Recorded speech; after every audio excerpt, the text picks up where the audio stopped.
Ladies and gentlemen, good evening. And always need to check with Eunice. I'm talking into the microphone. Can you hear me? Thank you. Class of 1952. She drove in here from Hamilton, Ohio, and she's looking for some classmates. She found one of the graduated class of 1950, but she's looking for more classmates. Anybody in the class of 1952? Please see Eunice.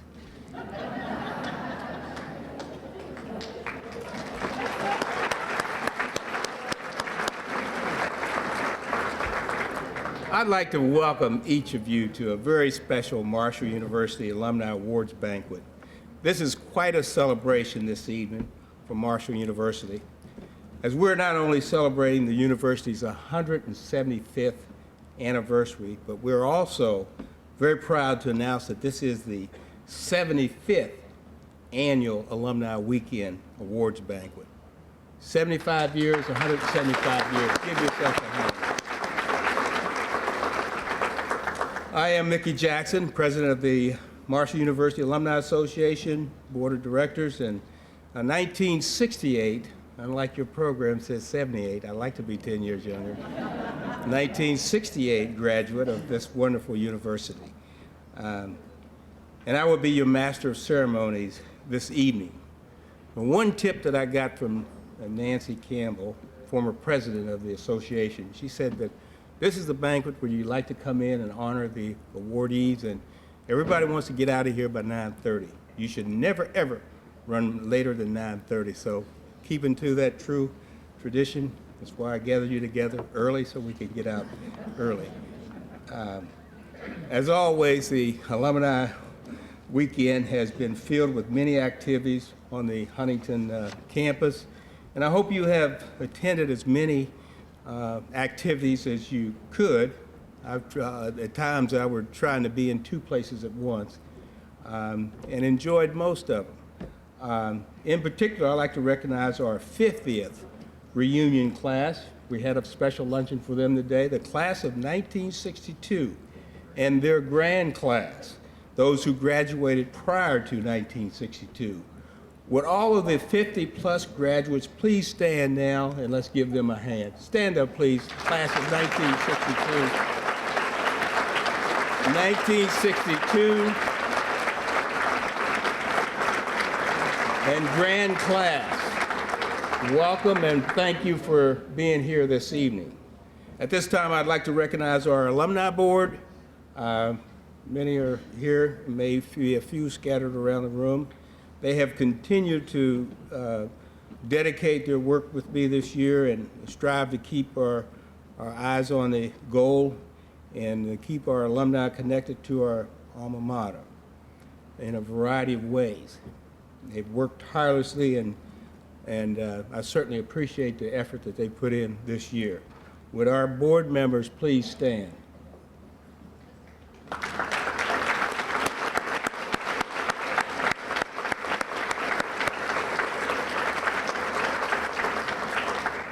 And I also would like to welcome and thank each of the people that have helped plan this special weekend. Cindy Warren is the chair of our Alumni Weekend Committee. The committee members, Anita Anderson from Marshall University Foundation, and the names of all students and volunteers. And you'll find those students and volunteers printed on the back of your programs, if you would take a look at that. And we especially want to thank the Marshall University Alumni Association staff who are involved in the association's work on a daily basis. That includes Nancy Pelfrey and Rob Ellis and Tish Littlehouse, our association director. Let's give them a hand.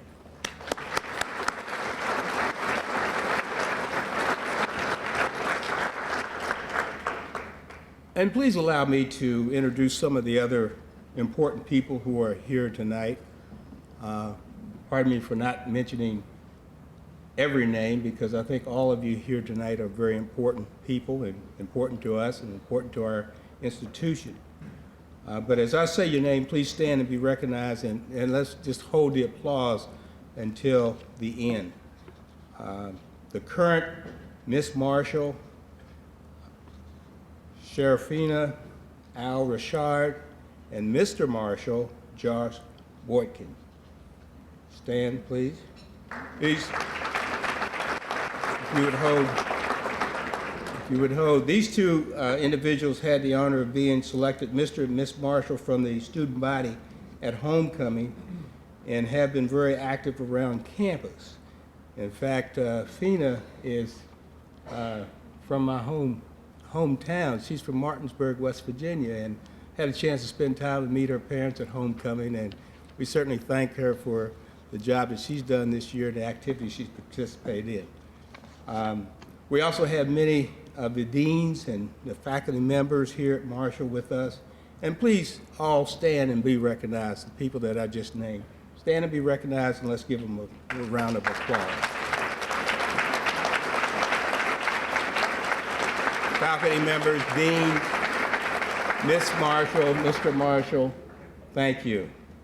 As you entered the room this evening, you heard the beautiful music of Mr. Gene France.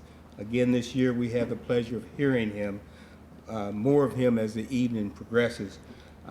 Please join me in thanking Gene France.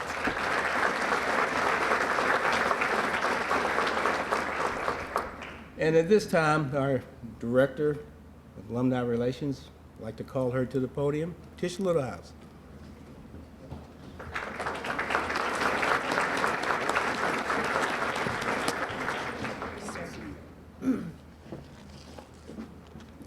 Thank you, everyone. Welcome to our annual awards dinner and 175th anniversary celebration of Marshall University. We've come a long way. From that small academy on the banks of the Ohio River with one building to what we have today. Multiple campuses, multiple colleges, and a shared vision and a passion for pursuing the dreams of our young people across this great state of West Virginia and across the region. 175 years of commitment to improving the lives of the young people of this state and this region. 175 years of providing educational opportunity and a chance for a better life.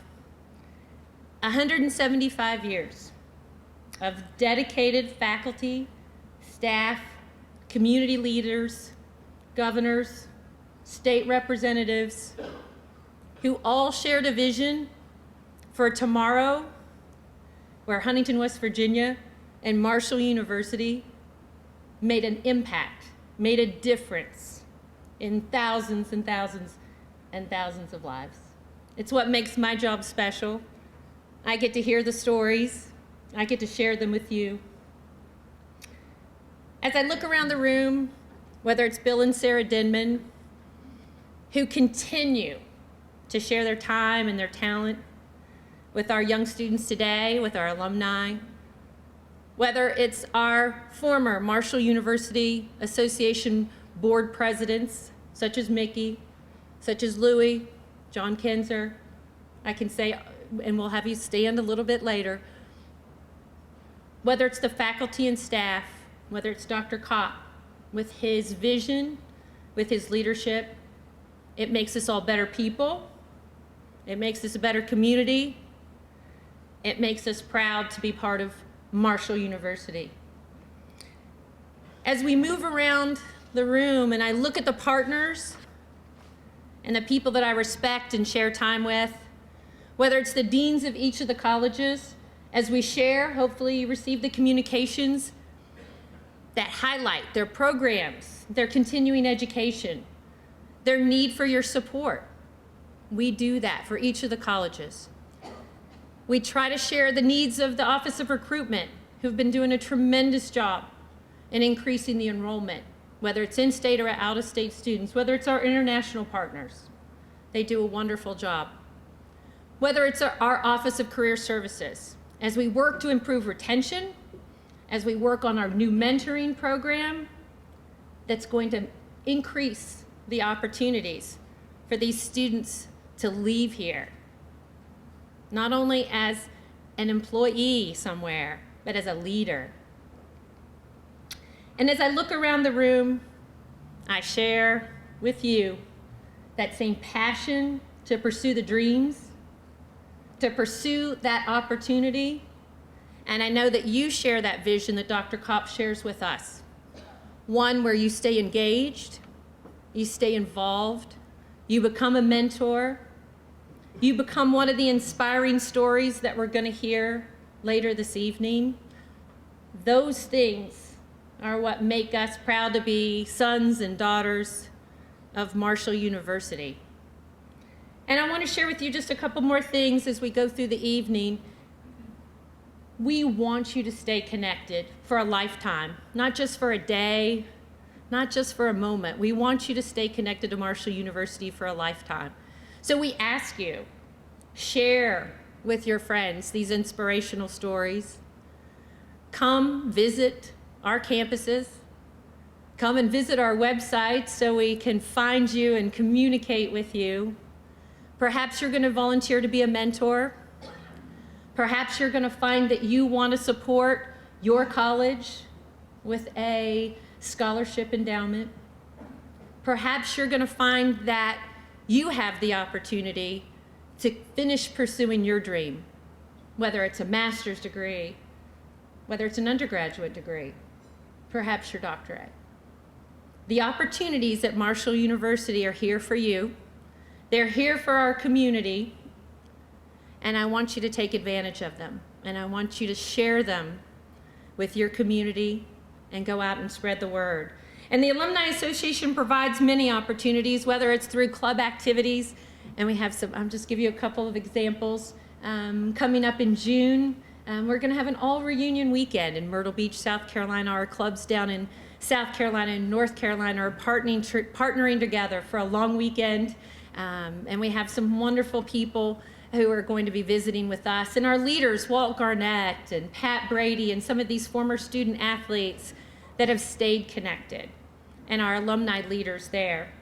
Perhaps June 23rd, if you have friends who are in that eastern Maryland, who are in the DC area, we have over 300 each year, Marshall alumni, that gather in Maryland for our annual Crab Fest.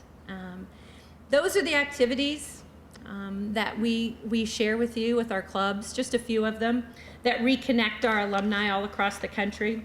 Maybe it's a mentoring program, as I mentioned earlier, where you can make a difference in an individual student's life.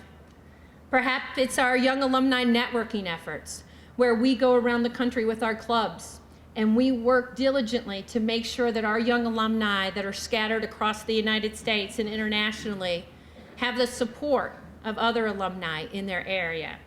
Or perhaps it's through scholarship efforts, and our clubs all across the country support diligently the scholarship fundraising efforts.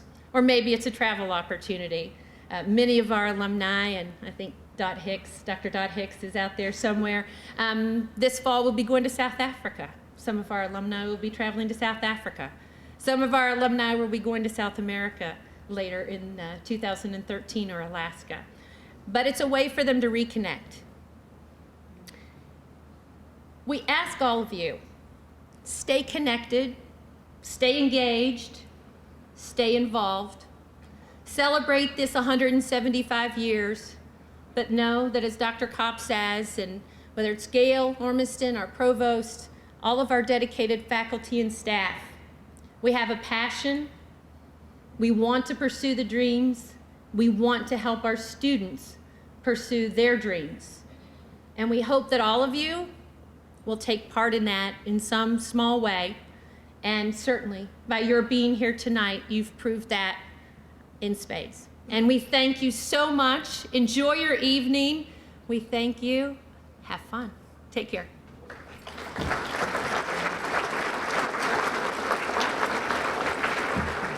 Thank you very much, Tish, for those timely remarks. Appreciate you doing a great job that you're doing. We would like to begin our evening by presenting some special awards. And first, the Marshall University Alumni Association Club of the Year Award is given to an alumni club that has been active throughout the year, and the award is calculated by a certain number of points depending on the number of activities they do. A variety of activities accumulate during the year. I am pleased to announce the winner is the River Cities Alumni Club based in Huntington, West Virginia, for the second year in a row. Let's give them a hand.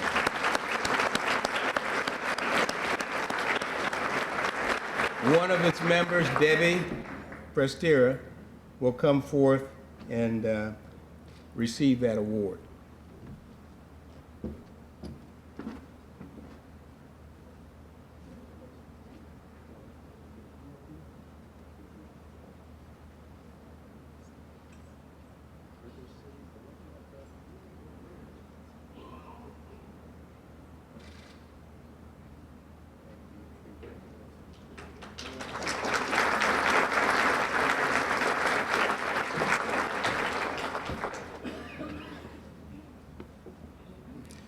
Next, we'd like to introduce the current president of the Black Alumni Association, Fran Jackson, who will present the Nate Ruffin Scholarship Award winner.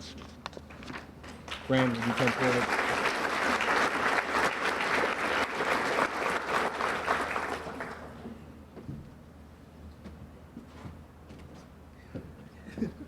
Good evening.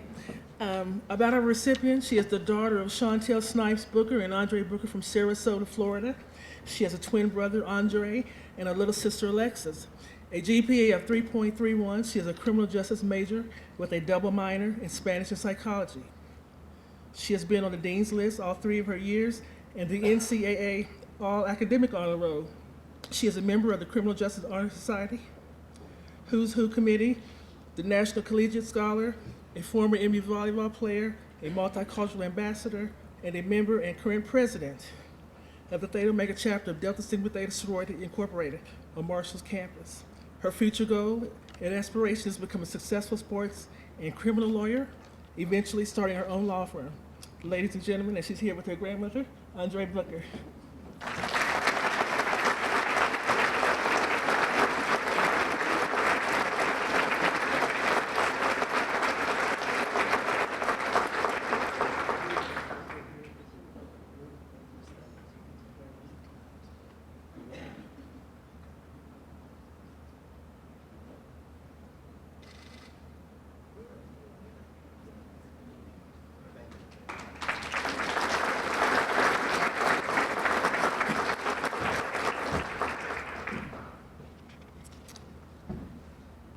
No coach in a 175-year history is more remembered than the Cam Henderson, who coached both football and basketball during his long career at Marshall University. The award named in his honor goes to a student who excels both in academics and athletics. This year, I'd like to present this award to Tyson Gale, a senior exercise physiology major. And if Tyson would come forward, I would present him with this award. Tyson Gale.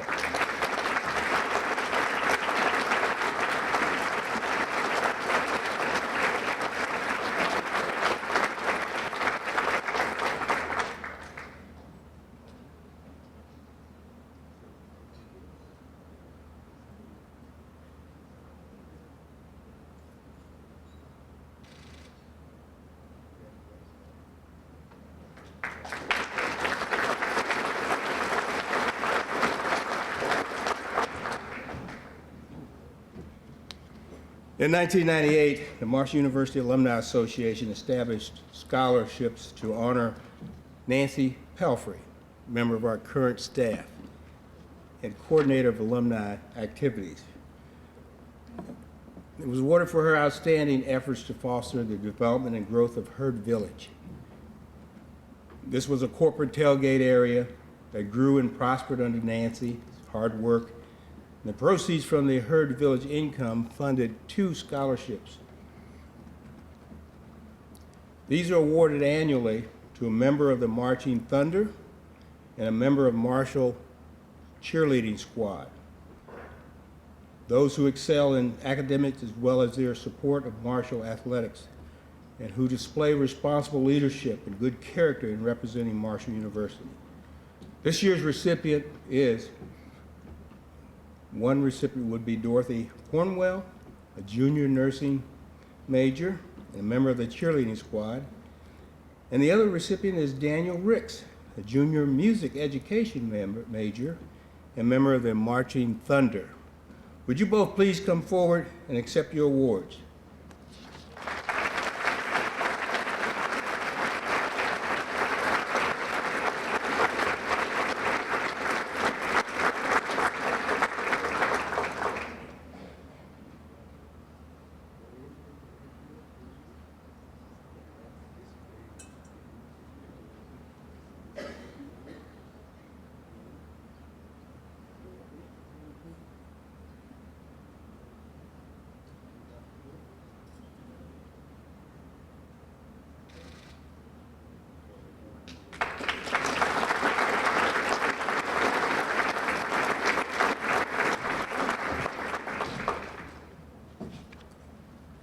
Now let's congratulate all of our special award winners. Let's have a hand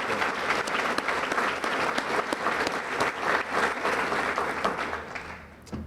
Now at this time I want to call on Bernie Costin. As he makes his way forward, I'd like to announce that Bernie was approved by the Marshall University Alumni Association Board of Directors at yesterday's board meeting to assume the role of president effective July the 1st, 2012. And also, he was voted by his peers to be the board member of the year. Two distinguished awards here. So let's give Craig, let's give him a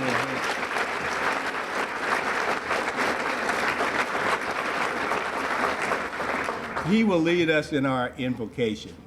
Thank you, Mickey. Good evening. Let's all bow our heads in prayer, please. Dear Heavenly Father, we thank you for this day and this occasion celebrating 175 years of Marshall University and the opportunity to come together as colleagues, family, and friends, and to celebrate this outstanding accomplishments of our alumni. We thank you for allowing each of us to see a new day and to be blessed to be in the presence of each other. We thank you for our educations and how we have continuously blessed each other through our educations. We ask that you continue to bless this university, its president, and all who work here. Allow them to be beacons of light for all students who aspire for a higher education. Bless our leaders of this country, dear Heavenly Father, and allow them to gain the wisdom and the knowledge to lead our nation. Bless this food that we're about to partake in and those that have prepared it for the nourishment of our bodies. And we ask all of these things in the mighty name of Jesus. And let all in attendance say, amen.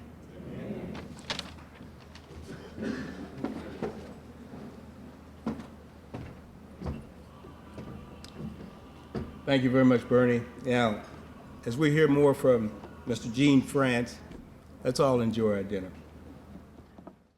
What a wonderful meal. Let's give thanks to our caterer tonight. Let's give Surf and Turf.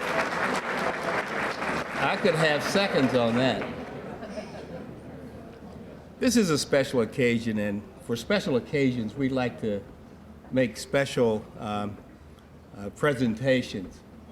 So this time, I'd like to direct your attention to the back of the room as we prepare for dessert.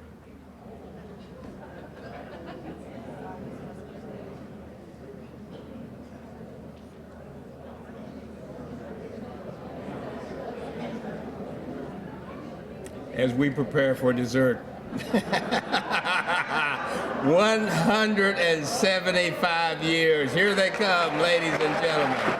175 years.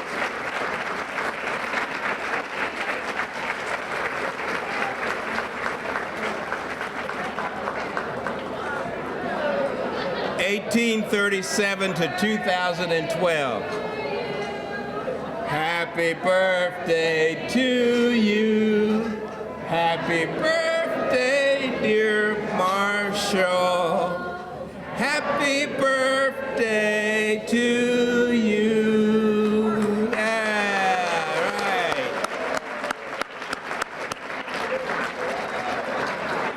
We we have to have at each table a designated cake cutter. You should have plates. There are plates on each table, and we need a designated cake cutter at each table.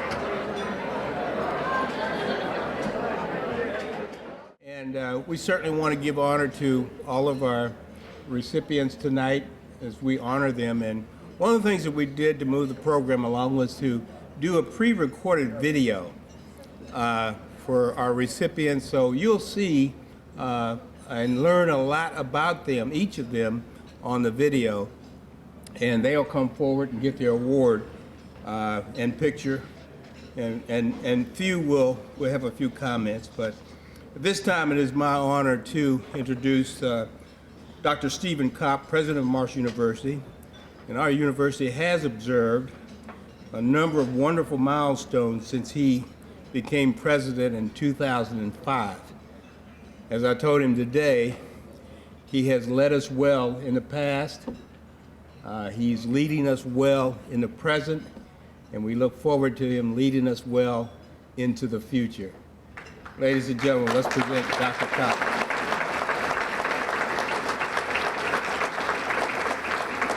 Thank you, Mickey. Thank you, Mickey, and good evening, everyone. What a great evening this has been, and it's not over yet. I looked down the list of award recipients, and it is truly a stellar list. As I think about Marshall University today and where we're headed, each of you in this room has played a very significant part in the growth and development of this university and the continued growth and development that we forecast in the near future. It's a great time to be here at Marshall University. We have a lot of wonderful things going on, a lot of very positive things going on. The physical landscape of the university is changing rapidly. For those of you that drove down Fifth Avenue or wondering what that building was next to the Joan C. Edwards Playhouse, that's a new parking facility. It's part of a $114 million capital project campaign that we're working on right now. And you might think, well, why would you build a parking facility as your first building? That's because across the street on 3rd Avenue between the Biotech building and the Weisberg Engineering building is the site for the new biotechnology incubator and applied engineering complex, which will be a $50 million building that will begin construction in October of this year. That building will rival the Biotech building in terms of the size and the mass. It's about a 140,000 square foot building, and will be the wellspring, if you will, for the development of our engineering programs, computer technologies, computer science, digital technology, and a variety of other academic programs, as well as research development in both engineering and the biotechnology fields. So we're very excited to see that project come out of the ground. Downtown, we've purchased property across from Pullman Square, a building that used to be the old Stone and Thomas building, and that's going to be the future home of a fine arts facility downtown. We think the connection between the city and the university is vital to the future of this region, and that interface, which will be a very creative interface, will be the kind of impact that we're looking for.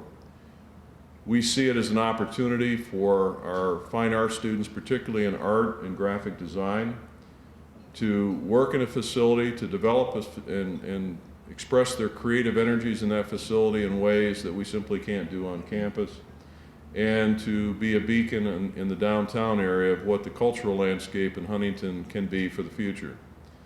We have the Burke Gallery on this campus, which quite honestly most people don't know exists. Very few people come from off campus to take tours to that building, and yet, as I've seen what our students can do and our faculty can do, they are extremely creative and exceptionally fine artists, and this building will be a showpiece for what they do. And in addition to that, it's an opportunity for our students especially to learn what it means to make a living being an artist. So there's a business side to this and a business component that we want to blend into the landscape of what we're doing down there. And we're very excited about that project and its development, and that will be certainly one that we look forward to dedicating. As we look at the rest of the projects that are going to come out of the ground in the next few years, we have new athletic facilities, new indoor practice complex that's on the docket. That will go on the current Sam Hood field for soccer, and where the current Veterans Memorial Fieldhouse is will become the new home for a soccer stadium for men's and women's soccer, and will also be a site where we memorialize the veterans as well. That particular facility will also serve as a venue for several club sports that are developing and have become a rage, if you will, with our students. We have more and more students coming to campus and want to play lacrosse, both men's and women's lacrosse. And we also have both men's and women's rugby. And that facility will accommodate both of those sports as club sports as well as men's and women's soccer. And the soccer facility will also be a community resource. And so we're very pleased to work on that and see that develop. The indoor practice complex is actually a 3-building structure in its conception. It will house an indoor practice facility which will benefit all of our intercollegiate sports, and it will also have a academic support center, which will be a very modern academic support center for our student athletes, and a sports medicine translational research center that will blend our orthopedics program in the medical school with our new physical therapy program, with exercise science and kinesiology, biomechanics, our nutrition and dietetics programs, as well as athletic training in a research venue that will be advantageous for student athletes as well as people in the community who are, shall we say, athletically inclined but perhaps a little past their prime, and who are looking for ways to exercise where they don't injure themselves, or if they get injured, they have a place where they can go to be treated in a very modern setting. So we see a lot of opportunities with that facility, and I'm very excited to see that come out of the ground. We actually have a $10 million endowment already that will help support the research in that facility. Along with this set of projects, we have a new high-tech academic building that's part of the project list that will come out of the ground, probably the last of the buildings. Not because it's the least important, it's because we have a lot of programming work to do that ties into another initiative that we've been working on, which is to increase the number of international students at the undergraduate level on the campus. We're not talking about small increases. We're talking about, by the year 2020, having over 2,000 undergraduate international students here at Marshall University. We think it's absolutely vital that Marshall University internationalize the campus, expose students, domestic students, especially those from West Virginia, to what the rest of the world is all about. And rather than rely on study abroad experiences, which we certainly will encourage as we go forward for all of our students, we want to bring the world to the campus.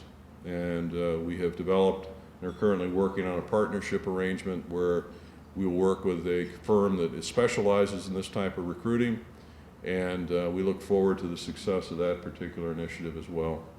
That will change the dynamics for residents' life experiences on campus in very significant ways.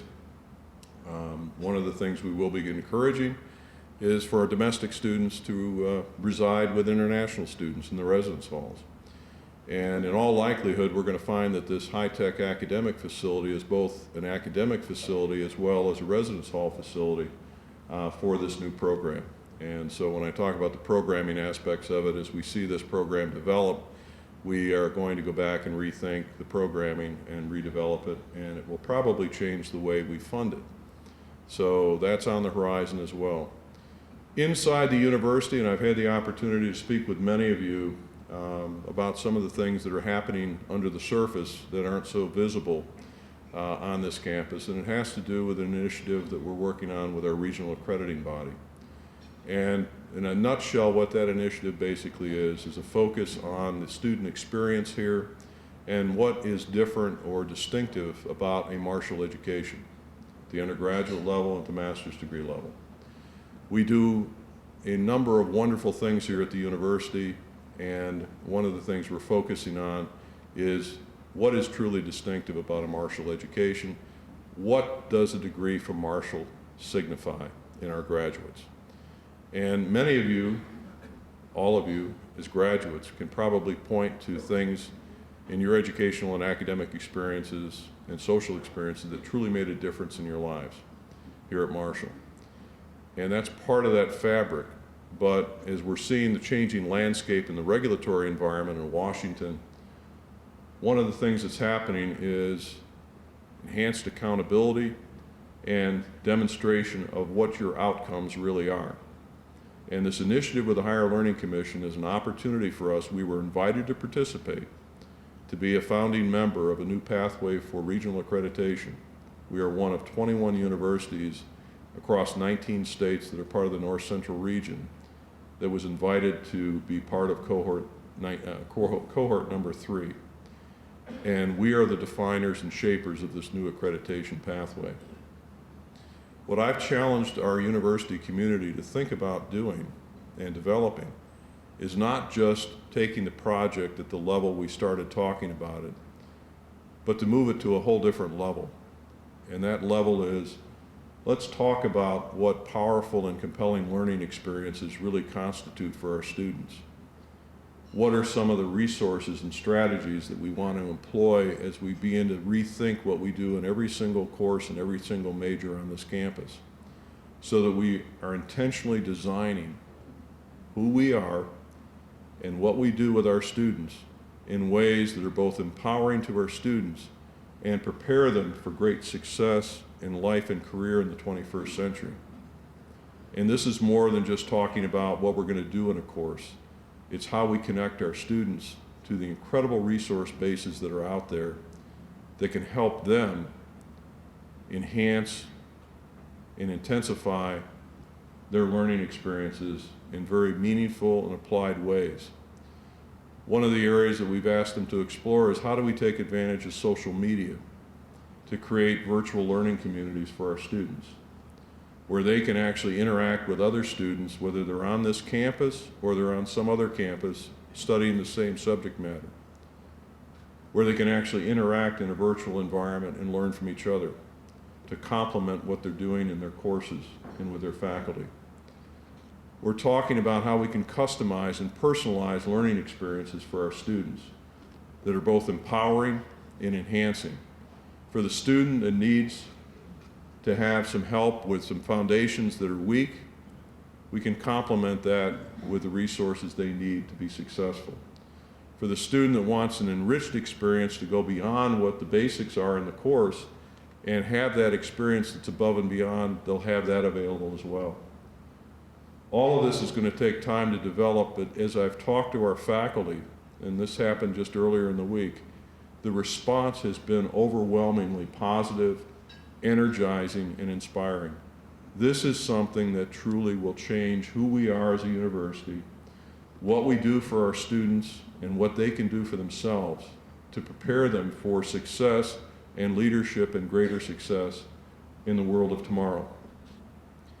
As I said, this is an exciting time to be at Marshall University. We have a number of Board of Governors members here tonight. I'd like to recognize them. I know Dale Lawther's here. And would all the board members please stand up and be recognized.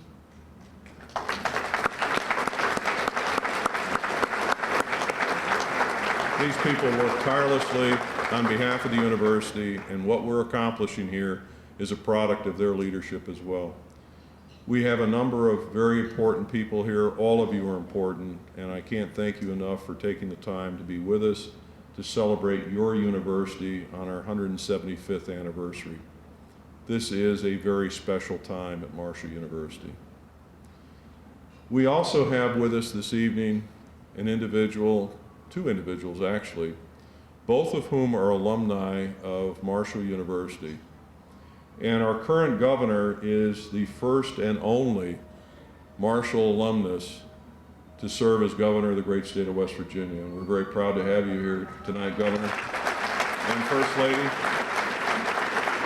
Both Governor Earl Ray Tomblin and his wife Joanne. And we can say this here in Huntington and at Marshall, do bleed green. And we're very proud that they're in the roles they're in the state and serving the great state of West Virginia. It's my privilege at this time to introduce the governor. I first met Governor Tomblin when he was Senate President in 2005, shortly after I became president here at Marshall University. Both in meeting Joanne and Earl Ray, it became very apparent how dedicated they were to this state and how committed they were to improving the lives of West Virginians through education. Joanne currently serves as president of the Southern West Virginia Community and Technical College and does a fantastic job down there, as well as serving as First Lady, which is a tall order. Governor Tomblin was the longest serving president of the West Virginia Senate and has dedicated himself to service in the state through elected office. He has done so with distinction and pride. He's a native West Virginian, and what I like most about him is he's a fiscal conservative. And he has done, through his leadership, things that other states simply have not done. And that is to have a balanced budget every year, in fact, a budget surplus every year. And for a university president at a public university, we're not experiencing the sort of things that other public universities in the states around us are experiencing, which are massive state appropriations cuts that really cut into the fabric of who we are and what we can do for our students. He is an outstanding consensus builder in a very challenging environment where impassioned ideas often clash, yet he maintains an orderliness to the operations and workings of state government that ensure productive outcomes and the good works of government are practiced here in West Virginia. He's an accomplished state leader and works tirelessly for all of West Virginia. A good example was the most recent legislative session, where very, very important legislation was developed and passed. Good part of it was his agenda for the session. Perhaps one of the most significant bills affecting us was the other post-employment benefits bill, the OPEB bill, which put a cap on a liability, which was a very substantial liability affecting our institution as well as every other public agency in the state. This was an unfunded liability, and 3 years ago, the accounting standards were changed where GASB 45 was now a requirement of all institutions to account for that liability on our books. We have booked over $40 million in OPEB liability on our books and our audits for the last 3 years, closing out this year. And we have remained in the black, unlike many institutions. We have seen an increase in our bond rating as a result of the fiscal measures that we put in place when I first got here, and since then, Marshall University is in very solid financial shape because of the leadership we have in the state legislature, in the governor's office, and the commitment that we have at this university to ensuring we all live within our means.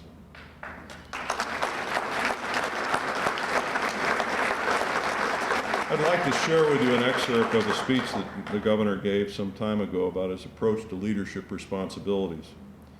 Recognizing there are honest differences of opinion between persons of great conscience and among differing political philosophies, we still must establish and maintain an open civil dialogue to seek the best remedy toward building the economy and advancing prosperity in our beloved state.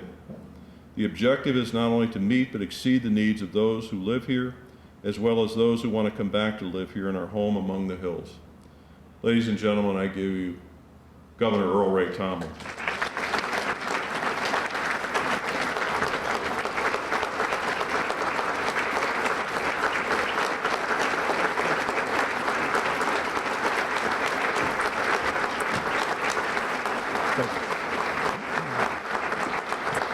Thank you.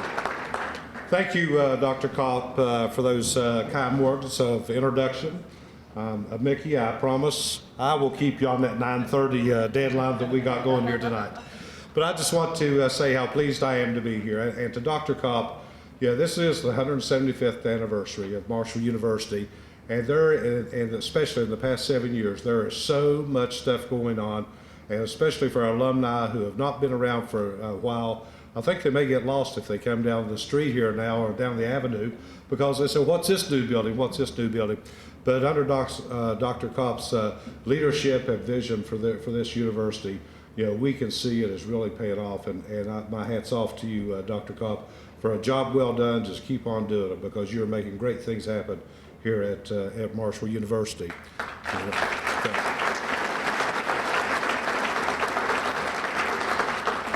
And to the, I'm completely honored to be here for the 75th Distinguished Alumni Awards dinner tonight.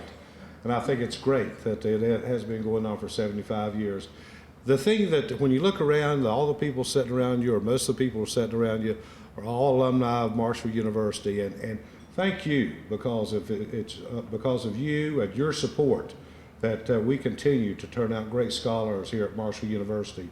And even though we have thousands, maybe even hundreds of thousands of graduates over the years all around the country from Marshall, you know, we are all, as alumni, ambassadors for Marshall University and for the state of West Virginia.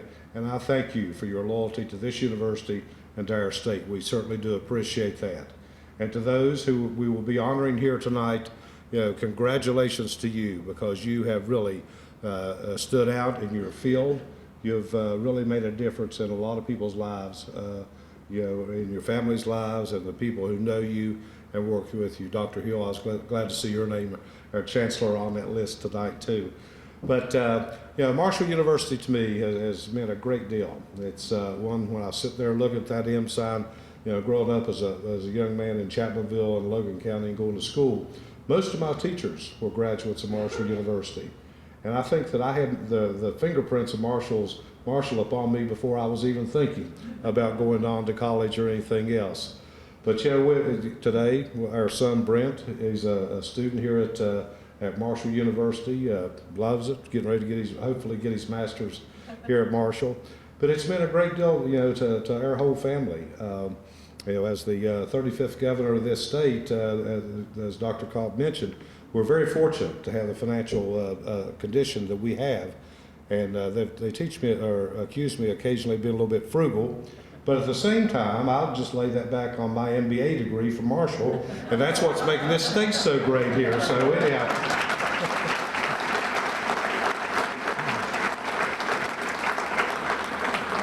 And of course, I want to thank Marshall once again. It's because of Marshall University. I have my lovely wife, First Lady Joanne Tomlin.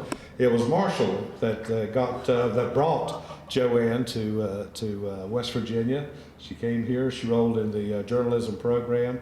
But I like to take the credit for keeping her here for the last 35 years. So with that said, just let me say thanks again to the Alumni Association. Thanks to Dr. Kopp, to you, your faculty, staff, and students for the great job that you do, and congratulations to all those receiving the Distinguished Alumni Award tonight.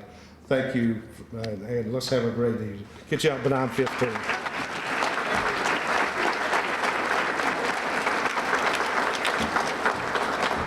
Thank you very much, Governor Tomlin, Dr. Kopp. Really appreciate that, the comments now. Now, I'm sure the founders of Marshall Academy, like 175 years ago,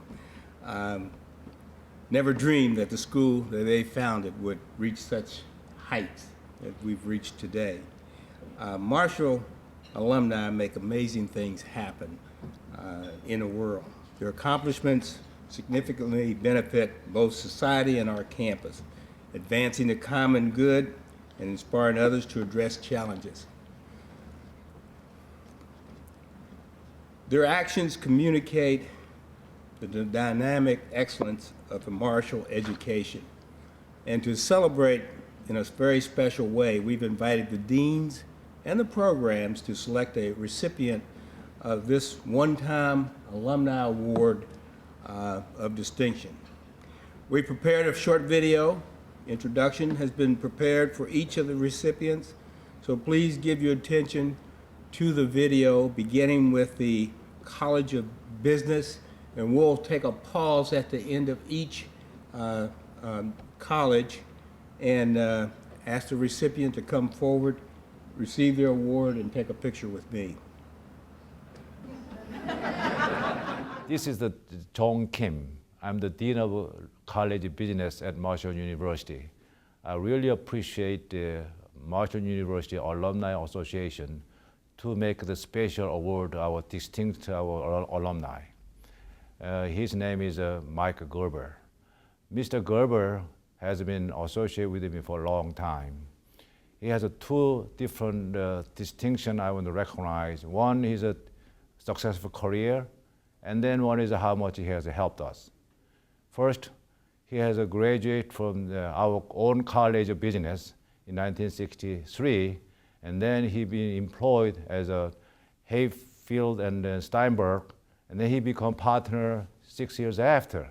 So during his 40 years of his career and with the firm, he left his legacy was a very distinguished career service for the company. And he's still working occasionally. At the same time, he was a very, very distinct alumni for us. He was a helpful college business all the way his life. He was a member of the accounting advisory board who was one of the backbone to push his separate accounting accreditation. Right now, currently, he's a vice president of College Business Alumni Board. He sometimes jokingly saying he become my chauffeur or wherever he want to go, he's willing to drive for me. That's a very nice of him. He's a very nice person. I'm so glad I can recommend his award for this wonderful person. Thank you.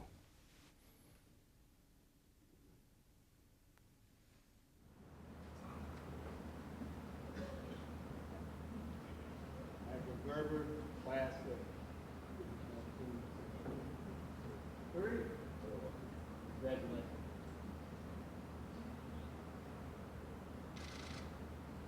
Let's give him that. I'm Robert Bookwalter, Dean of the College of Education. As Marshall celebrates its 175th year, I am honored to present an award of distinction to Ms. Carolyn Smith. Carolyn is a South Charleston native who came to Marshall in 1964 and earned her bachelor's degree in business education in 1968. Shortly after graduation, she went to work at the Huntington Junior College of Business as an educator and as an administrator. After about 16 years at the institution, she and a partner purchased the old Huntington City Library building and renovated it for the school. And after 30 years at the institution, in 1999, she assumed the presidency. During her time at Huntington Junior College of Business, enrollment has increased tenfold from about 76 students in 1968 to about 800 today. And their placement rate for their graduates is an impressive 80%. In addition to her dedication to post-secondary education, Carolyn has been a great supporter of the Huntington community through such local agencies as the Big Brothers and Big Sisters, the Dress for Success program, the Habitat for Humanity, Hospice of Huntington, Goodwill, Salvation Army, and the City Mission. And she has been an equally important supporter of Marshall University through the Big Green Foundation and her academic home, the College of Education. In 2006, Carolyn was commissioned as a Kentucky Colonel, and now in 2012, I am honored to recognize her as an alumni of distinction, Ms. Carolyn Smith, a daughter of Marshall, a champion of education, and a leader in the business community. Ladies and gentlemen, please recognize Ms. Carolyn Smith. Ladies and gentlemen, I present to you Carolyn Smith, class of 1968.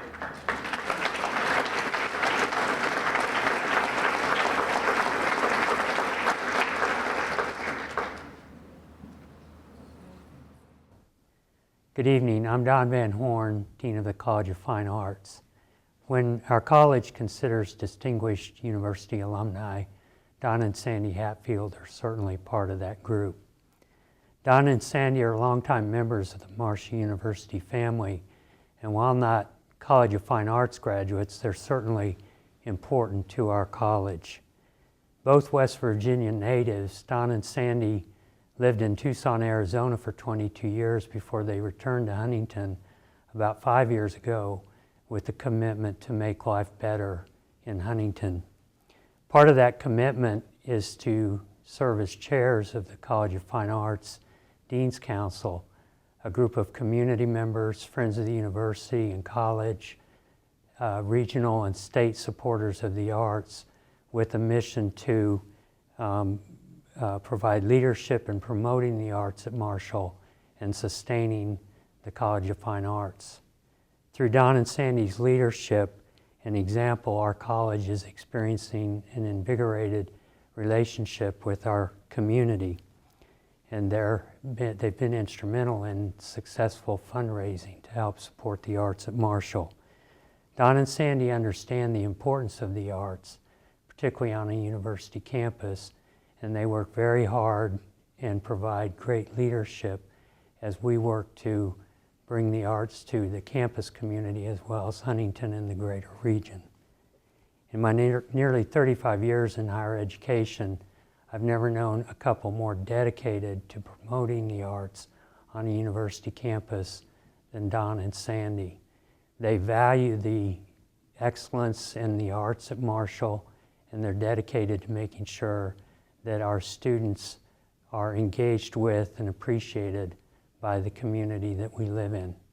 Don and Sandy are very good friends of mine, and I ask you in joining me to recognize them as distinguished alumni of Marshall University.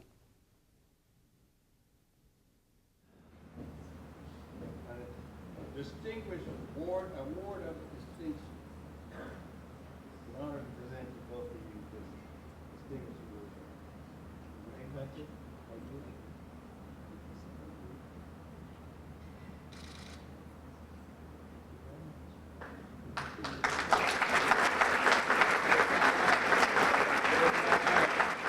I'm Bill Pearson. I'm chair of the Weisberg Division of Engineering and Computer Science in the College of Information Technology and Engineering. If I had to pick one word to describe Doug Hardman, it would be builder. Doug has built a very successful career at J.H. Fletcher Company, starting as a part-time draftsman when he was an engineering student here at Marshall, to becoming the president and CEO of Fletcher. Doug has helped Fletcher become one of the world's most premier supplier of mining equipment and the world's largest supplier of rift bolting equipment, supplying equipment to mines all around the world. As an engineer, Doug has built a professional reputation, securing a license as a professional engineer and being actively involved in assuming leadership positions in such organizations as the Society of Mining Engineers, the National Mining Association, the National Society of Professional Engineers, and many other organizations and activities. He has built a reputation as a community leader by serving on the Board of Trustees of the Cabell Huntington Hospital Foundation and director of the Huntington Habitat for Humanity, as well as the director of the Huntington Area Development Council. Most importantly to me, however, as being one of the founding members of the Marshall University Bachelor of Science in Engineering Advisory Board and currently serving as chair of that board, Doug is helping to build bridges. Bridges between an engineering program that was terminated over 40 years ago into a program that has restarted in 2006. Doug has been instrumental in providing guidance and leadership to make sure that we have an effective and relevant program, one that will have the same positive impact on our graduates as the former engineering program had on Doug and his classmates. On behalf of the faculty, and most importantly, on behalf of our past, present, and future engineering students, I want to thank Doug for his leadership and his involvement to make sure that by building this bridge in time, we will continue to have an engineering program that not only serves the needs of our students, but also serves Marshall University and the region that it serves. Ladies and gentlemen, please recognize Douglas R. Hardman.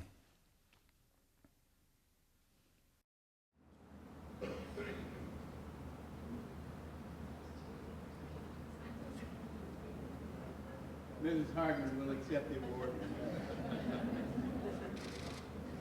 Thank you.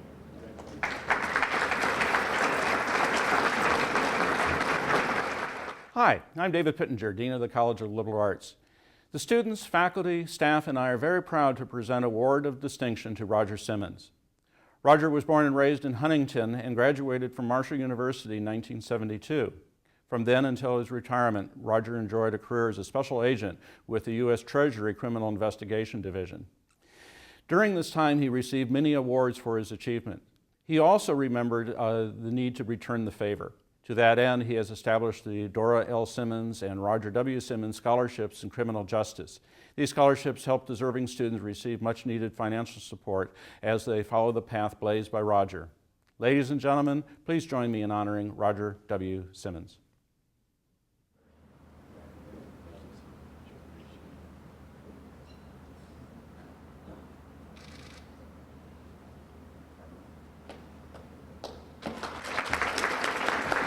Hi, I'm Dr. Chuck Somerville here at Marshall University, Dean of the College of Science. Like many other colleges and schools that you've heard from tonight, we have many alums that are worthy of this recognition, and we had to narrow it to one. So Dr. Paul Hill is our award winner for this year. Dr. Hill earned both his BS and his MS degrees here at Marshall University. He earned his PhD from the University of Louisville in Kentucky. And he has more than 25 years of experience in academic research, grant administration, and public policy and management. Prior to returning to West Virginia, Paul was chairman and CEO of the U.S. Chemical Safety Board, which is an appointment that was made by the President and confirmed by the U.S. Senate. He took over as executive director of the West Virginia EPSCoR program, the experimental program to stimulate competitive research, back in 2001. And since that time, he's dramatically changed the research enterprise here in West Virginia. Until recently, Paul served on the West Virginia Higher Education Policy Commission as Vice Chancellor for the Division of Science and Research. And in that capacity, he created or managed several programs that have really made an enormous difference in research activity in West Virginia. He was director of the EPSCoR program, the Research Challenge Fund, the West Virginia Eminent Scholars Initiative, and the West Virginia Research Trust Fund, just to name a few. In all, he's obtained and managed over $50 million in federal research funding and over $76 million in state investments in research. Paul Hill has done what I recommend that all of our alums do. He's followed his career. Sometimes it's taken him out of West Virginia, but he's built his skills and his talents, and then he's brought them back to West Virginia to make a huge difference here back in the state. Paul has done that. He's a son of Marshall. He loves Marshall. But he holds us to high standards, and he makes us all better for that activity.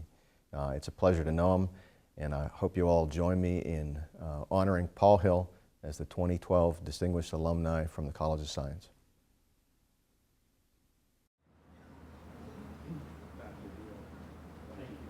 I brought along with me a major professor who I wouldn't be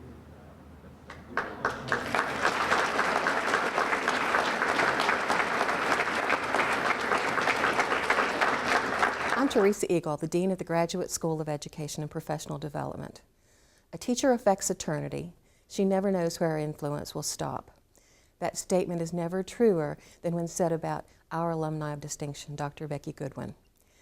Becky entered Marshall University as a young woman eager to start her preparations for a career. This was a point in time in which opportunities for women weren't as numerous as they are today, but we are very lucky that she chose education.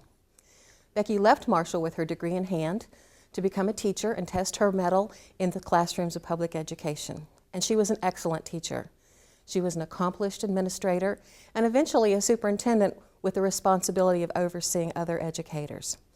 At each step along the way, she encouraged, she cajoled, she critiqued, and she pushed people to reach excellence in everything that they did, herself setting the example. But a career well executed wasn't enough. Upon retirement, she returned to us to study, to teach, and to bring her experience to help improve the preparation programs for future educators. When she defended her dissertation to complete her doctorate of education, the dissertation defense had to be moved to the largest room in the building to accommodate the large number of well-wishers who came to encourage her and to give her the support that she had always provided for them. That same dissertation won her a national award later that same year as the best national dissertation on educational administration. Becky doesn't understand why she is a distinguished alumnus, but I think I can speak for all of those who have studied under her, with her, and served beside her, that she truly is deserving of this award. Please join me in recognizing Dr. Rebecca Goodwin.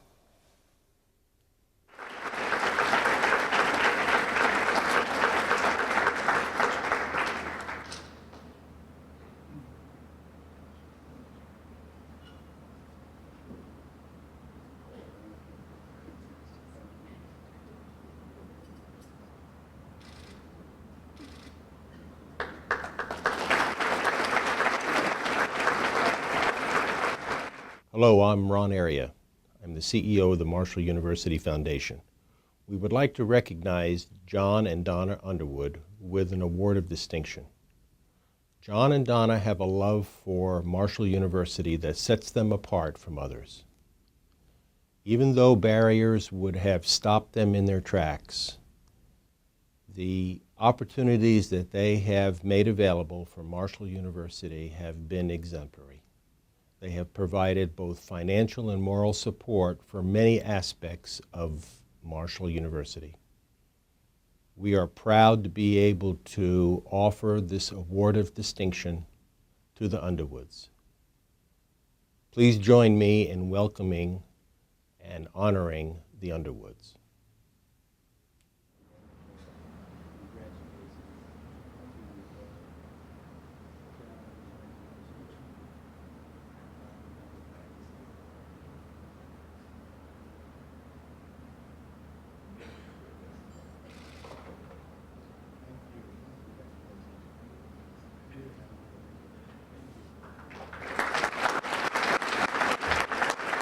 Good evening. My name is Robert Nerhood, and I am the Interim Dean of the Joan C. Edwards School of Medicine. On behalf of the faculty of the School of Medicine, I am pleased to recognize Kevin W. Yingling with this award of distinction. Kevin attended Marshall University in 1977 and 1978 before he moved on to WVU to complete his degree in pharmacy. He then returned to Marshall University to the School of Medicine, where he completed a degree in medicine, supporting himself during that time with his pharmacy degree by working at St. Mary's Hospital and Plyburns Pharmacy. He was an AOA graduate of the medical school, so he must have had a little time to study. He went on to the University of Cincinnati to do an internship and a residency in internal medicine. He remained there 2 extra years, doing 1 year as chief resident and 1 year as a research fellow. He then returned to Marshall in 1990, and he returned with an appointment in the Department of Pharmacology and an appointment in internal medicine. He first came to my attention by way of the medical students who kept talking about this guy who, quote, seemed to know everything, end of quotes. And I suspect that they were right. He went on to be program director of the residency and then the chair of medicine, do research, write articles and books, and receive many other accolades. Now he is the founding dean of the School of Pharmacy at Marshall University. All of these accomplishments and many more that I have not mentioned are important, but above all, Kevin is an excellent person and a truly splendid physician. He is a role model to which all young professionals should aspire. Ladies and gentlemen, please recognize Dr. Kevin W. Yingling.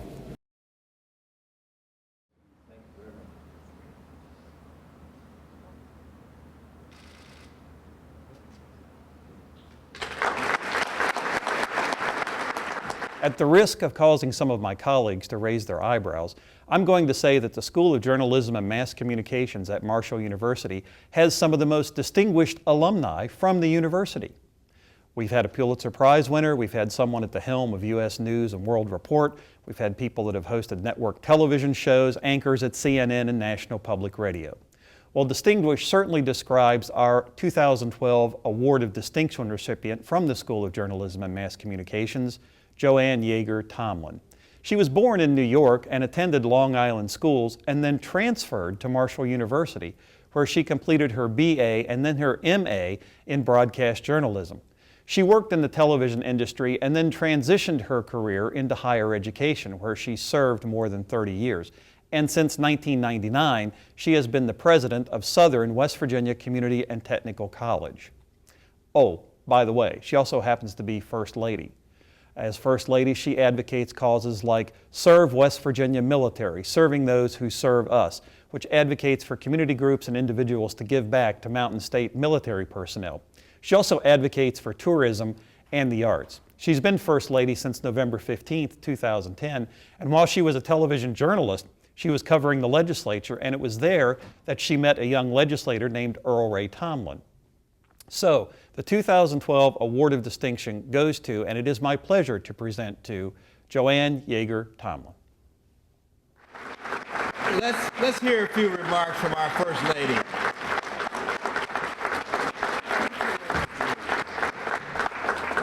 Oh, thank you so much. I am very, very humbled and very gratified to receive this award. And Dr. Kopp, kudos to you for moving this university forward. And thank you, Dr. Dennison, for nominating me for this distinguished award. I look back at my years at Marshall University, and I've seen some of my professors here this evening that I haven't seen for a long time. But I've always said that if you get a degree in journalism, you can do just about anything. And I think that has boded well for my career. And the university, as a student, taught me how to speak, you taught me how to write, and you taught me how to think. And all those things have absolutely helped me throughout my career. And I have, and I will always support and bleed green a little bit for Marshall University. So everyone, thank you so very much for this honor. I am very humbled.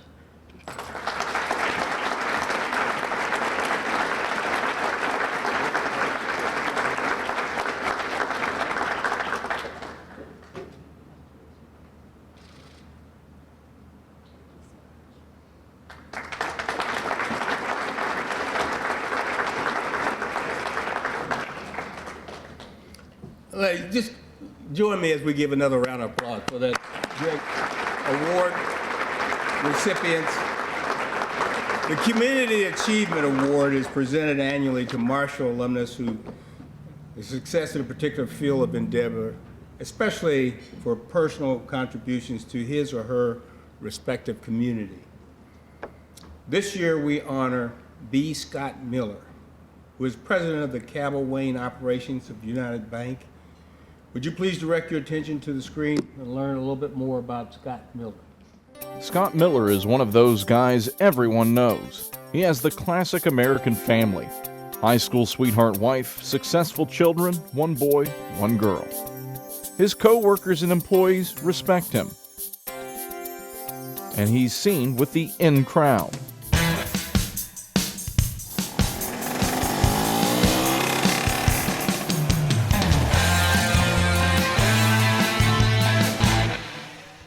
For the longest time, the people of Ravenswood think Scott is nothing more than a blur going down the road. He's into racing. His need for speed takes him to a state championship in ATV racing. Family life gives him more important focus. It's Mrs. Bell who first notices Scott has a future in banking. On word problems about lending money, he always adds in interest. When Scott heads to Marshall, he takes his place in the family line of MU grads. Scott's father plays basketball in the late 50s along with Hal Greer and Leo Bird. Scott leaves Marshall with a degree in finance and business law. Scott marries Terry. It's a love story that starts when they are young teens. They are each other's first date. The Millers have Ben and Rachel. It's a happy young family. Scott is a banker.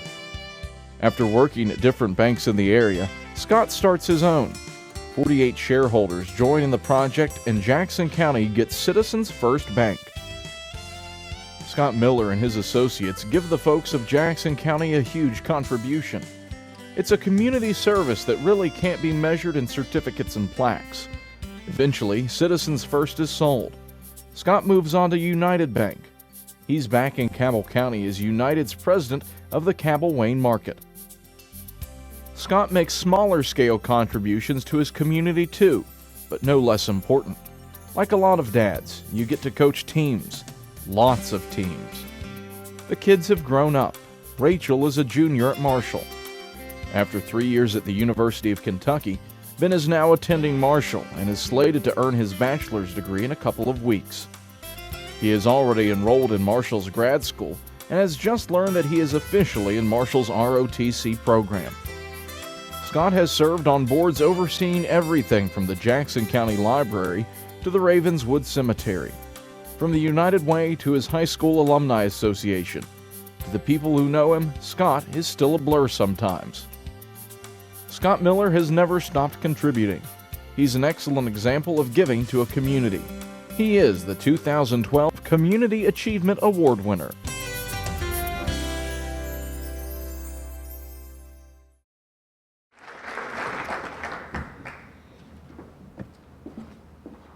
That was embarrassing. Although I fond memory, I do remember I had hair once upon a time. So, as an undergrad here in the early '80s, I really did little more than accumulate credit hours. I wasn't plugged in, and probably my diploma and my transcript should have had a big incomplete stamped on it. I worked a few jobs and just really didn't enjoy or plug into the Marshall experience. Well, you rarely get second chances in life, and 30 years later, I'm fortunate enough to have been transferred back to Huntington. My career at United Bank takes me back, and this time I'm plugged in. I am so fortunate that my job lets me interact with people like Dr. Kopp and heavy hitters like Pat Jones and Ron Area, and as any good Marshall alumni, I'm trying to take the dealings between United Bank and the school and slant them in favor of the school. So as we continue to negotiate, let's hope they go more closely towards the university. So also coming back gave me a chance to really appreciate the culture and the Marshall University story. A story that's unique. No one has a story like we do. You all know it. Tragedy to triumph, ashes to glory.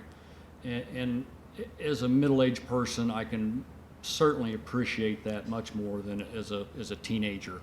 And most importantly, even beyond that, to have both children as undergrads here has just been a wonderful thing.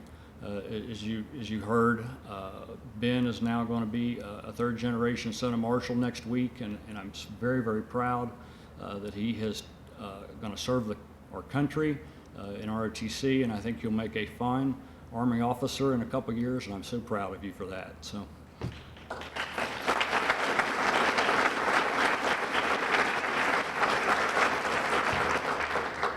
Rachel is a junior. She's at the top of her class, the School of Nursing. Very high ambitions, and I wish you the best too as you pursue your dreams. And my wife Terry, of course, Pat told me to make sure I mentioned my wife and sat down. I've done a little bit more than that, but she's the glue that holds us together. We disrupted her life a little bit by transferring her from a comfortable place in Parkersburg to Huntington, but she makes it all go for us. And when the pictures are taken in a moment, I'd like for you to come up. So, lastly, I just want to say thank you to all the people that are here to support me. And I do believe that there are more qualified candidates than myself, but you would have had to look very, very hard to find somebody that appreciates it any more than I do. I'm very humbled. Thank you so much.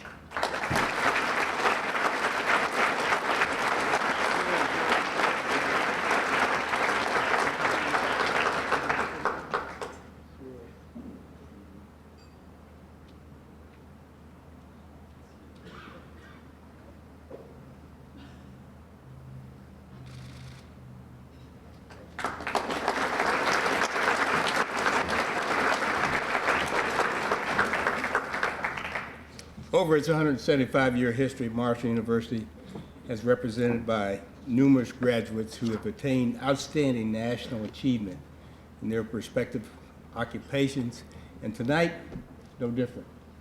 We honor Jeff Sandy, who is the Sheriff of Wood County. Prior to becoming sheriff, he was a special agent for the U.S. Treasury. Would you please direct your attention to the screen for Jeff Sandy? Jeff Sandy had it all figured out nearly 40 years ago. Baseball.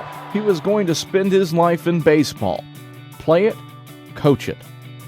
Jeff Sandy remembers being in the TV room with his parents when WSAZ announced the Marshall plane crash. This left a lasting impression on him and his desire to attend Marshall, even though two older sisters studied in Morgantown. And then came the curveball, an internship during his senior year in high school with the U.S. Treasury, and exposure with the special agents of the Intelligence Division. So the physical education major switched to business, concentrating in accounting. Marshall awarded his bachelor's degree in December 1979. 3 months later, he's attending the Federal Law Enforcement Training Center, where he graduates third in his class and is assigned to the Cleveland, Ohio field office. He is assigned to the organized crime group and is introduced into complex financial investigations of large-scale drug dealers and mafia members who are laundering their illegal money into corporations, partnerships, and trusts. Jeff begins putting the fear of Uncle Sam into the bad guys. In 1985, Jeff's career takes on a big challenge: the first narcotics task force in Parkersburg. The underworld keeps Jeff busy as he chips away at their crimes and shuts them down. Cases include a cocaine organization that ships cocaine from Peru to West Virginia, which results in the indictment of a retired Air Force general and governor, Edwin Edwards of Louisiana. Washington rewards Jeff's successes with honors and more responsibilities. In 1986, he becomes the first expert witness in money laundering in West Virginia. He testifies in 5 federal courts on major money laundering cases. And a big challenge in 1993. He takes over the Southern West Virginia office as the supervisory special agent for the Treasury Department's criminal investigations. 1 year later, the office is exceeding national goals and is selected as the #1 group in the U.S. The United States Attorney General awards his group the U.S. Attorney Award. Sandy's group continues to be a national leader, and in 1999, he assumes the leadership role of both the Southern and Northern Judicial Districts of West Virginia for the U.S. Treasury Criminal Investigation Division. 9/11 occurs, and our nation is in pain. Jeff volunteers to go to Baghdad, Iraq, per an executive order from President Bush. The mission? To keep money out of terrorist hands. World News Tonight with Peter Jennings. You may recall that just as the U.S. was attacking Iraq, a huge amount of cash was taken out of the National Bank by Saddam Hussein's 2 sons. Most of it, we know, was recovered. And our investigative unit has developed new information now about what happened to the rest. There was $1 billion in cash originally, and there is a significant amount still out there being used. Security guards employed by the Central National Bank of Iraq loaded the money in stainless steel briefcases. The increments was $1 to $2 million per stainless steel case. Since then, most of the cash has been recovered by U.S. Army General Sanchez states the work of Sandy saved the lives of thousands of American soldiers by keeping money out of terrorist hands. The Department of Defense awards him the second highest medal they present to a civilian. He also receives the Honor Award, the highest award given to a U.S. Treasury special agent. Jeff retires from the federal government, but prior to doing so, hires 2 new special agents, Jeremy Ash and Dante Boykin, both Marshall graduates. As you may guess, retirement for Jeff is pretty much more of the same. But instead of chasing the paper trails, he teaches others how to pick up the scent of international criminals. He has trained law enforcement officers in Europe, Russia, the Baltics, the Middle East, Puerto Rico, and 49 U.S. states. In 2009, Jeff Sandy is sworn in as Wood County Sheriff. After traveling the world searching out criminals, he returns to take care of his hometown and neighbors. Jeff's also one of the driving forces behind reactivating the Mid-Ohio Valley Club of the Marshall Alumni Association. That, he says, was his way of making scholarship money available to kids who want to go to college but don't have the finances. In the past 3 years, the club has raised more than $30,000. Jeff has 2 sons and a niece who are attending Marshall. Matt, who will graduate soon, and Ben, who is already becoming a leader by following in his father's footsteps. Ben was elected student body president in 2006-2007. This son of Marshall has truly distinguished himself among the best. It's only right that we do the same. Jeff Sandy, 2012 Distinguished Alumni.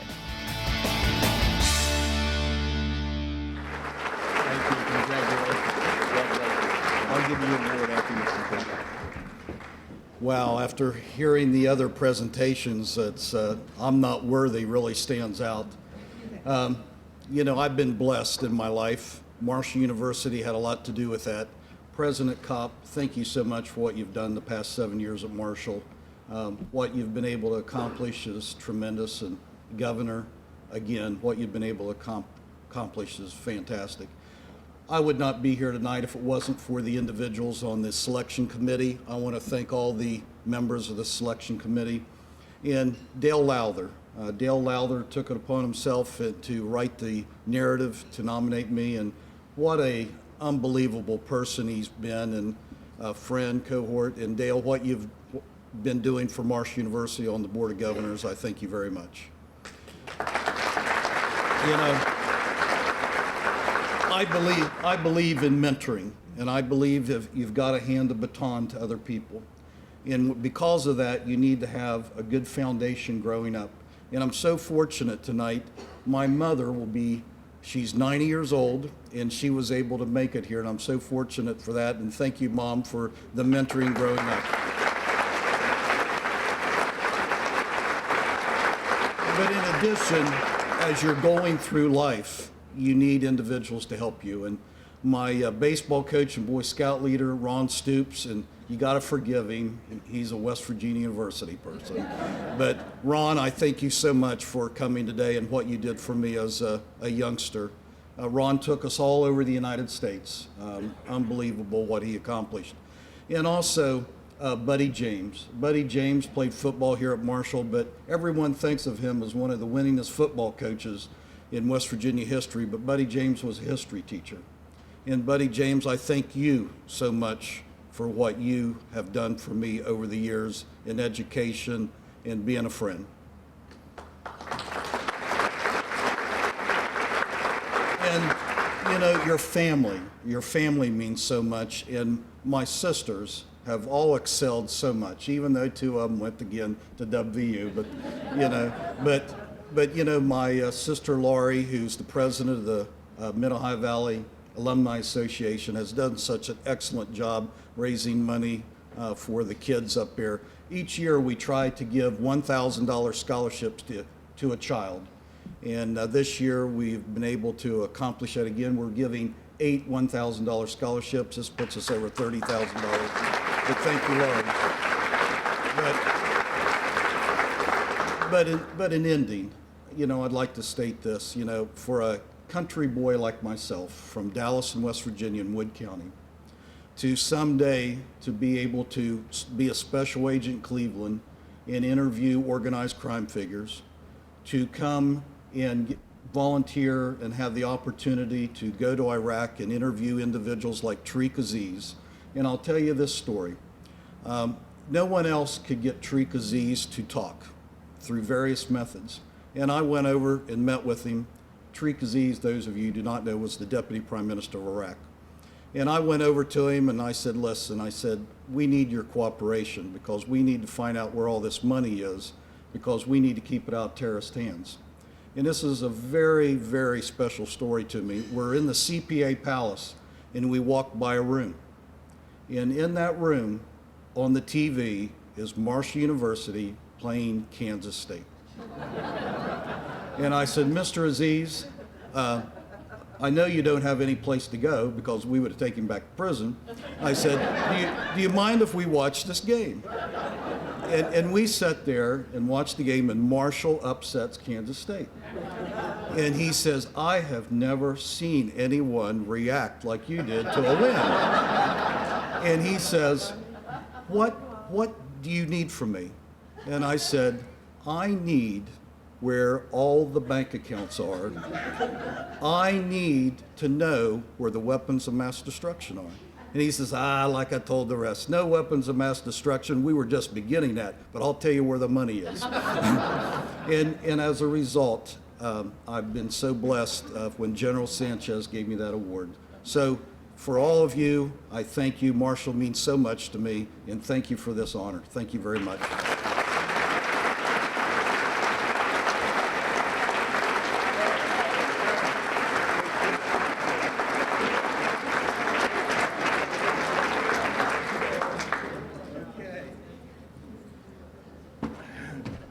Oh my, what a wonderful evening. Let's give him another hand for all the awards. And we have come to the end of our program, and I please ask forgiveness. We're a little past 9:30, but what a great evening we've had today. 75th Annual Alumni Banquet, honoring these outstanding alumnus of our wonderful university. We'd like to thank the sponsors again for this great evening: Bank of America, Liberty Mutual, Sodexo, Spurlock Flowers, Creative Auto Visual Group. Thank the table sponsors that are here this evening. Thank you very much. Names are listed on the back of your program. Many thanks to the staff again, Tish, Nancy, and Rob, who did all this work this evening, as well as the MUAA board, who volunteered, the club presidents. And I'd like to give special thanks to the relationship that we've had with our CEO of the foundation. The Marshall University Alumni Association could not function without a healthy relationship with our alumni foundation. And thanks goes to Dr. Ron Area. Let's give him a hand for his support. You know, as we leave this evening, I hope you can remember this evening as one of the that is among our favorite Marshall University experiences. You know, I will, because I've got a bank of Marshall University positive experiences that I have and I draw on. And I look forward to seeing you at our next event. Before we leave, I'd like to have the winners all stay and come up for a group photo along with the deans. And I say to you, good evening.